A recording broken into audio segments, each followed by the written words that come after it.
ओम शांति। आज 5 अक्टूबर 2021 बाबा के मधुर महावाक्य हैं। मीठे बच्चे, आत्मा और शरीर जो पतित और काले बन गए हैं, उस बाप की याद से इन्हें पावन बनाओ, क्योंकि अब पावन दुनिया में चलना है। प्रश्न है, भगवान किन बच्चों को मिलता है? बाप ने कौन सा हिसाब बतलाया है? उत्तर है, जिन्होंने शुरू से भक्ति की है उन्हें ही भगवान मिलता है। बाबा ने ये हिसाब बतलाया है कि सबसे पहले तुम भक्ति करते हो, इसलिए तुम्हें ही पहले पहले भगवान द्वारा ज्ञान मिलता है, जिससे फिर तुम नई दुनिया में राज्य करते हो। बाप कहते हैं, तुमने आधा कल्प मुझे याद किया है, अब मैं आया हूँ तुम्हें भक्ति का फल देने। गीत है, मरना तेरी गली में। ओम शांति। बच्चों ने गीत सुना। जब कोई मरते हैं तो बाप के पास जन्म लेते हैं। जानते हो, हम आत्माएं हैं। वह हो गई शरीर की बात। एक शरीर छोड़ फिर दूसरे बाप के पास जाते हैं। तुमने कितने साकारी बाप किए हैं? असल में हो निराकारी बाप के बच्चे। तुम आत्मा परम पिता परमात्मा के बच्चे हो। रहने वाले भी वहाँ के हो, जिसको निर्वाण धाम व शांति धाम कहा जाता है। बाप भी वहाँ रहते हैं। यहाँ तुम आकर लौकिक बाप के बच्चे बनते हो, तो फिर उस बाप को भूल जाते हो। सतयुग में तुम सुखी बन जाते हो, तो उस पारलौकिक बाप को भूल जाते हो। सुख में उस बाप का सिमरन नहीं करते हो, दुख में याद करते हो और आत्मा याद करती है। जब लौकिक बाप को याद करती है तो बुद्धि शरीर तरफ जाती है। उस बाबा को याद करेंगे तो कहेंगे, ओ बाबा, हैं दोनों बाबा, राइट अक्षर बाप ही है। वह भी फादर, यह भी फादर। आत्मा रूहानी बाप को याद करती है तो बुद्धि वहाँ चली जाती है। यह बाप बैठ बच्चों को समझाते हैं, अभी तुम जानते हो बाबा आया हुआ है, हमको अपना बनाया है। बाप कहते हैं, पहले पहले हमने तुमको स्वर्ग में भेजा, तुम बहुत साहूकार थे, फिर 84 जन्म ले ड्रामा प्लान अनुसार अभी तुम दुखी हो पड़े हो। ड्रामा अनुसार ये पुरानी दुनिया ख़त्म होनी है। तुम्हारी आत्मा और ये शरीर रूपी वस्त्र सतो प्रधान थे। फिर गोल्डन एज से आत्मा सिल्वर एज में आई तो शरीर भी सिल्वर में आया। फिर कॉपर एज में आए। अभी तो तुम्हारी आत्मा बिल्कुल ही पतित हो गई है, तो शरीर भी पतित है। जैसे 14 कैरेट का सोना कोई पसंद नहीं करते हैं, काला पड़ जाता है। तुम भी अभी काले आयरन एजेड बन गए हो। अब आत्मा और शरीर जो तो बाबा कहते हैं, अब आत्मा और शरीर जो ऐसे काले बन गए हैं, तो फिर पवित्र कैसे बने? आत्मा पवित्र बने तो शरीर भी पवित्र मिले। वह कैसे होगा? क्या गंगा स्नान करने से? बाबा कहते नहीं, पुकारते ही हैं, हे पतित पावन आओ। यह आत्मा कहती है तो बुद्धि पारलौकिक बाप की तरफ जाती है। हे बाबा, देखो बाबा, अक्षर कितना मीठा है। भारत में ही बाबा बाबा कहते हैं। अभी तुम आत्म अभिमानी बन बाबा के बने हो। बाबा कहते हैं, मैंने तुमको स्वर्ग में भेजा था, नया शरीर धारण किया था। अब तुम क्या बन गए हो? यह बातें हमेशा अंदर रहनी चाहिए। बाबा को ही याद करना चाहिए। याद सब करते हैं ना। हे बाबा, हम आत्माएं पतित बन गई हैं, अब आओ, आकर पावन बनाओ। ड्रामा में यह भी पार्ट है, तब तो बुलाते हैं। ड्रामा प्लान अनुसार आएंगे भी तब, जब पुरानी दुनिया से नई दुनिया बनती है, तो ज़रूर संगम पर ही आएंगे। तुम बच्चों को निश्चय है, बिलव्ड मोस्ट बाबा है। कहते हैं, कहते भी हैं, स्वीट स्वीटेस्ट। अब स्वीट कौन है? लौकिक संबंध में पहले फादर है, जो जन्म देते हैं। फिर है टीचर। टीचर से पढ़कर तुम मर्तबा पाते हो। Knowledge is source of income कहा जाता है। ज्ञान है नॉलेज, योग है याद, तो बेहद का किसको पता नहीं है। चित्रों में क्लियर दिखाया भी है। ब्रह्मा द्वारा स्थापना शिव बाबा कराते हैं। कृष्ण कैसे राजयोग सिखाएगा? राजयोग सिखलाते ही हैं सतयुग के लिए। तो ज़रूर संगम पर बाप ने सिखाया होगा। सतयुग की स्थापना करने वाला है बाबा, ब्रह्मा द्वारा कराते हैं। करण करावनहार है ना, वो लोग तो त्रिमूर्ति ब्रह्मा कह देते हैं, परंतु ऊंच ते ऊंच शिव है ना, वह साकार है, वह निराकार है। सृष्टि भी यही है। इस सृष्टि का ही चक्र फिरता है, रिपीट होता रहता है। सूक्ष्म वतन की सृष्टि का चक्र नहीं गाया जाता है। वर्ल्ड की हिस्ट्री ज्योग्राफी रिपीट होती है। गाते भी हैं सतयुग, त्रेता, द्वापर, कलयुग। बीच में ज़रूर संगम युग चाहिए, नहीं तो कलयुग को सतयुग कौन बनाए। नरकवासियों को स्वर्गवासी बनाने बाप संगम पर ही आते हैं। जितनी पुरानी दुनिया उतना दुख जास्ती। आत्मा जितना तमोप्रधान बनती जाती है उतना दुखी होती है। देवताएं हैं सतो प्रधान। यह तो highest authority God fatherly government है, साथ में धर्मराज भी है। बाप कहते हैं तुम शिवालय में रहने वाले थे, अब हैं वैशालय में। तुम पावन थे, अब पतित बने हो, तो कहते हो हम तो पापी हैं। आत्मा कहती है मुझ निर्गुण हारे में कोई गुण नहीं। कोई भी देवता के मंदिर में जाएंगे तो उनके आगे ऐसे कहेंगे, कहना चाहिए बाप के आगे, उसको छोड़ ब्रदर्स को लगते हैं। यह देवताएं ब्रदर्स ठहरे ना। ब्रदर्स से तो कुछ मिलना नहीं है। भाइयों की पूजा करते करते नीचे गिरते आए हैं। अब तुम बच्चे जानते हो बाप आया हुआ है, उससे हमको वर्षा मिलता है। बाकी मनुष्य तो बाप को जानते ही नहीं, सर्वव्यापी कह देते हैं। कोई फिर कहते अखंड ज्योति तत्व है, कोई कहते वह नाम रूप से न्यारा है। अरे तुम कहते हो अखंड ज्योति स्वरूप है, फिर नाम रूप से न्यारा कैसे कहते हो? बाप को ना जानने के कारण ही पतित बन पड़े हैं। तमो प्रधान भी बनना ही है। फिर जब बाप आए तब सबको पावन बनाए। आत्माएं निराकारी दुनिया में सब बाप के साथ रहती हैं, फिर यहाँ आकर सतो रजो तमो का पार्ट बजाती हैं।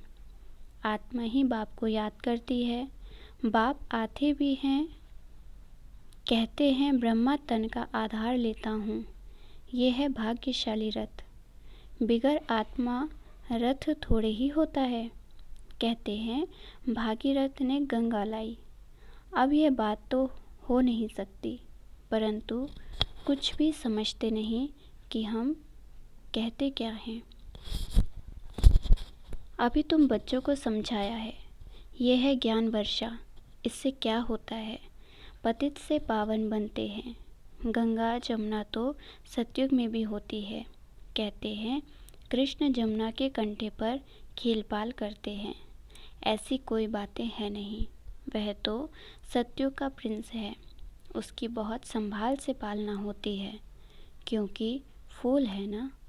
फूल कितने अच्छे सुंदर होते हैं। फूल से सभी आकर खुशबू लेते हैं। कांटों से थोड़े ही खुशबू लेंगे। अभी तो है ही कांटों की दुनिया। जंगल को बाप आकर गार्डन ऑफ फ्लावर्स बनाते हैं, इसलिए उनका नाम बबुल नाथ भी रख दिया है। कांटों से फूल बनाते हैं, इसलिए महिमा गाते हैं कांटों को फूल बनाने वाला बाबा। अब तुम बच्चों का बाप के साथ कितना लव होना चाहिए। अभी तुम जानते हो हम बेहद के बाप के बने हैं। अभी तुम्हारा संबंध उनसे भी है, तो लौकिक से भी है। पारलौकिक बाप को याद करने से तुम पावन बनेंगे।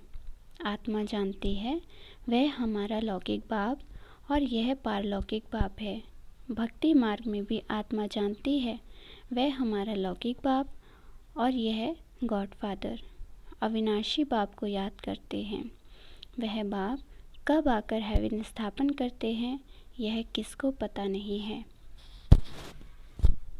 बाप आते ही हैं पतितों को पावन बनाने, तो ज़रूर संगम पर आएंगे। शास्त्रों में तो कल्प की आयु लाखों वर्ष लिखकर मनुष्यों को बिल्कुल घोर अंधियारे में डाल दिया है। कहते हैं जो बहुत भक्ति करते हैं उन्हें भगवान मिलता है, तो सबसे जास्ती भक्ति करने वाले को ज़रूर पहले मिलना चाहिए। बाप ने हिसाब भी बतलाया है। सबसे पहले भक्ति तुम करते हो, तुमको ही पहले पहले भगवान द्वारा ज्ञान मिलना चाहिए, जो फिर तुम ही नई दुनिया में राज्य करो। बेहद का बाप तुम बच्चों को ज्ञान दे रहे हैं, इसमें तकलीफ़ की कोई बात नहीं। बाप कहते हैं तुमने आधा कल्प याद किया है, सुख में तो कोई याद करते ही नहीं। अंत में जब दुखी हो जाते हैं तब हम आकर सुखी बनाते हैं। अभी तुम बहुत बड़े आदमी बनते हो। चीफ मिनिस्टर, प्राइम मिनिस्टर आदि के बंगले कितने फर्स्ट क्लास होते हैं। सारा फर्नीचर ऐसा फर्स्ट क्लास होगा। तुम तो कितने बड़े आदमी, देवता बनते हो। दैवी गुण वाले देवता स्वर्ग के मालिक बनते हो। वहाँ तुम्हारे लिए महल भी हीरो जवाहरातों के होंगे। वहाँ तुम्हारा फर्नीचर सोने जड़ित का फर्स्ट क्लास होगा। ये है रुद्र ज्ञान यज्ञ। शिव को रुद्र भी कहते हैं। जब भक्ति पूरी होती है तो भगवान रुद्र यज्ञ रचते हैं। सतयुग में यज्ञ अथवा भक्ति की बात ही नहीं। इस समय ही बाप ये अविनाशी रुद्र ज्ञान यज्ञ रचते हैं, जिसका फिर बाद में गायन चलता है। भक्ति तो सदैव नहीं चलती रहेगी। भक्ति और ज्ञान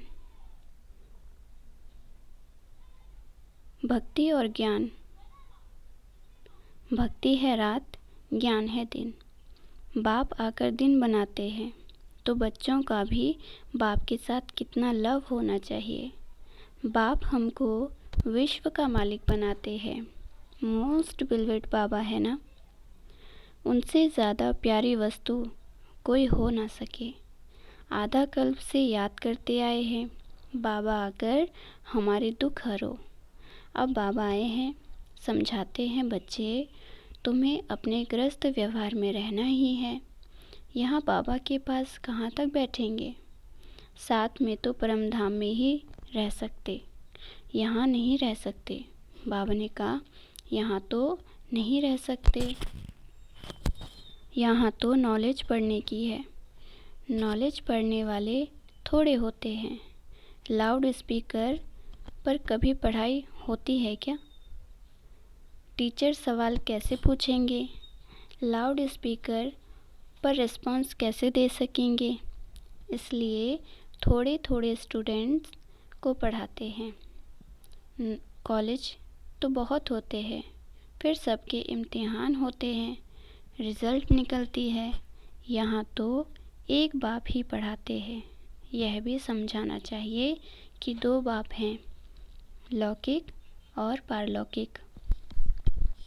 दुख में सिमरन उस पारलौकिक बाप का करते हैं। अब वह बाप आया हुआ है। महाभारत लड़ाई भी सामने खड़ी है। वह समझते हैं महाभारत लड़ाई में कृष्ण आया, यह तो हो ना सके। बेचारे मूंझे हुए हैं, फिर भी कृष्ण कृष्ण करते रहते हैं। अब मोस्ट बिलवेड शिव भी है तो कृष्ण भी है, परंतु वह है निराकार और वह है साकार। निराकार बाप सभी आत्माओं का बाप है दोनों मोस्ट बिलवेड। कृष्ण भी विश्व का मालिक है ना। अभी तुम जज कर सकते हो कि जास्ती प्यारा कौन। शिव बाबा ही ऐसा लायक बनाते हैं ना। कृष्ण क्या करते हैं, बाप ही तो उनको ऐसा बनाते हैं ना। तो गायन भी जास्ती उस बाप का होना चाहिए ना। बाप ने समझाया है, तुम सब पार्वतियाँ हो, यह शिव अमरनाथ तुमको कथा सुना रहे हैं। तुम ही सब अर्जुन हो, तुम ही सब द्रौपदियाँ हो। इस विशेष दुनिया को रावण राज्य कहा जाता है। वह है वाइसलेस वर्ल्ड, विकार की बात नहीं। निराकार बाप विकारी दुनिया रचेंगे क्या? विकार में ही दुख है। बाबा ने कहा, विकार में ही दुख है। सन्यासियों का है ही हठ योग, निवृत्ति मार्ग। कर्म संन्यास तो कभी होता ही नहीं। वह तब हो जब आत्मा शरीर से अलग हो जाए। गर्भ जेल में फिर कर्मों का हिसाब शुरू हो जाता है। बाकी कर्म संन्यास कहना रॉन्ग है। हठ योग आदि बहुत सीखते हैं, गुफाओं में जाकर बैठते हैं, आग से भी चलते हैं। बाबा ने कहा, आग में भी चलते हैं। रिद्धि सिद्धि भी बहुत है। जादूगरी से बहुत चीज़ें भी निकालते हैं। भगवान को भी जादूगर, रत्नाकर, सौदागर कहते हैं। लेकिन उनसे कोई को सदगति तो नहीं मिल सकती। वह तो एक ही सच्चा सद्गुरु आकर सबकी गति सदगति करते हैं। अच्छा, मीठे मीठे सिक्के लदे बच्चों प्रति माता पिता बाप दादा का याद प्यार और गुड मॉर्निंग। रूहानी बाप की रूहानी बच्चों को नमस्ते। हम सब रूहानी बच्चों की रूहानी माता पिता बाप दादा को याद प्यार, गुड मॉर्निंग और नमस्ते। नमस्ते। शुक्रिया बाबा, शुक्रिया। धारणा के लिए मुख्य सार है। फर्स्ट पॉइंट, कांटों से फूल बनाने वाला मोस्ट बिलव्ड एक बाप है, उसे बहुत लव से याद करना है। खुशबूदार पावन फूलवन सबको सुख देना है। सेकंड पॉइंट, यह नॉलेज पढ़ाई सोर्स ऑफ इनकम है। इससे 21 जन्म के लिए तुम बहुत बड़े आदमी बनते हो, इसलिए इसे अच्छी रीति पढ़ना और पढ़ाना है। आत्म अभिमानी बनना है। वरदान है, बाप दादा को अपना साथी समझकर डबल फोर्स से कार्य करने वाले सहज योगी भव। बाप दादा को अपना साथी समझकर डबल फोर्स से कार्य करने वाले सहज योगी भव। सार है, कोई भी कार्य करते बाप दादा को अपना साथी बना लो तो डबल फोर्स से कार्य होगा और स्मृति भी बहुत सहज रहेगी, क्योंकि जो सदा साथ रहता है उसकी याद स्वतः बनी रहती है। तो ऐसे साथी रहने से वह बुद्धि द्वारा निरंतर सत का संग है। निरंतर सत का संग करने से सहज योगी बन जाएंगे और पावरफुल संग होने के कारण हर कर्तव्य में आपका डबल फोर्स रहेगा, जिससे हर कार्य में सफलता की अनुभूति होगी। स्लोगन है, महारथी वह है जो कभी माया के प्रभाव में परवश ना हो। महारथी वह है जो कभी माया के प्रभाव में परवश ना हो। अच्छा, ओम शांति।